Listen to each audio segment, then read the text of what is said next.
She placed her hand on his arm like she was claiming property. Her voice didn't shake. Mine didn't either. Oh, I finally traded up. She told our friends. They laughed. Some awkward, some relieved to be watching someone else's collapse for once. I just nodded. I finished my drink. I left the party. No shouting, no scene, no begging, just silence.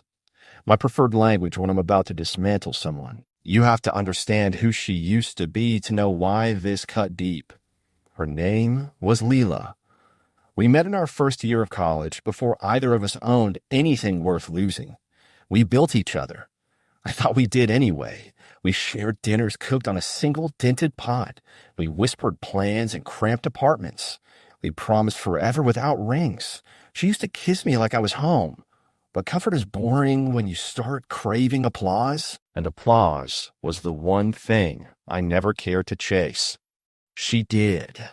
So when her company promoted her, when her new boss started calling her indispensable, when she started staying late more often than she came home on time, I asked once. She lied once. That was enough for me. The truth doesn't hide in behavior. It announces itself in patterns. Her smile shifted. Her phone stayed face down. Her car had mileage that didn't match her locations. She thought I didn't notice. She thought I loved her too much to see. I did love her. That's why I saw everything. The discovery wasn't dramatic. Just a receipt. One found in the pocket of the coat I bought her on her birthday. Dinner for two. Wine she always said was too expensive for us. A hotel room. I stared at the receipt for a long time.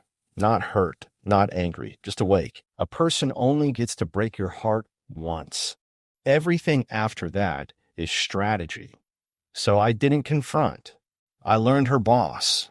The man she traded up to was married with investors, with a board, with a spotless reputation that did not include the part where he slept with employees. And Leela, my Leela, had taken out a joint mortgage with me. My name was on every contract, every asset, every account. Because love, she once said, was trust. I never trusted. I planned. Eyes. I already had the passwords, the accounts, the documents. When you live with someone long enough, all they try to hide becomes routine. So I waited. The planning took 3 months. I documented. I gathered. I spoke to lawyers quietly. I moved money where money needed to go. I rewrote the mortgage agreement with clauses she'd never bother reading. She skimmed. She always skimmed. I planted a subtle trail, not to expose the affair, yet to show patterns of financial impropriety connecting her to him. She was sloppy. He was careless. I was patient. She thought I was fragile. She thought silence meant heartbreak, but silence is where storms form. The party was perfectly timed. Her colleagues, her friends, his wife, her father, everyone who believed in her success. She made the announcement without making it. The hand on his arm, the smirk, the line. I've finally traded up. If she expected a scene, she was disappointed. I just nodded and walked out. That was my cue. While she laughed in a room of borrowed admiration, emails were delivered, documents forwarded to HR, to the board, to the ethics committee, to his wife. By the time dessert was served, careers were already cracking like thin glass. When she walked into the house that night, she looked victorious, like betrayal was an upgrade, like I had been the obstacle. Her phone buzzed first, then again, then again. 165 missed calls.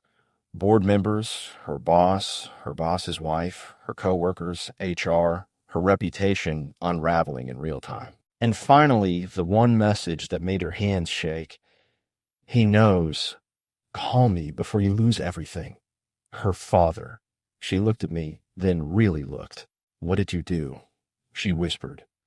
I remember the shape of her fear more clearly than the shape of her lips. I gave everyone the truth, I said. She tried to speak. Her voice cracked. Her world was falling, and she still didn't know how far. You ruined my life, she said. I shook my head slow, calm. No, you traded it. The fallout was efficient. Her boss stepped down.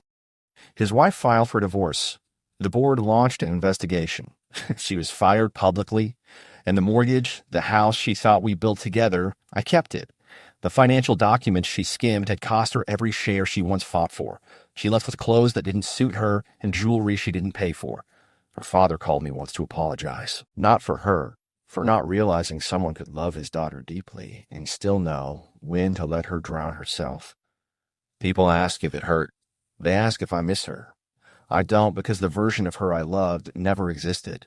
She was a promise I made to myself, not a person I lived beside. I didn't lose her. I removed her. And that finally was me trading.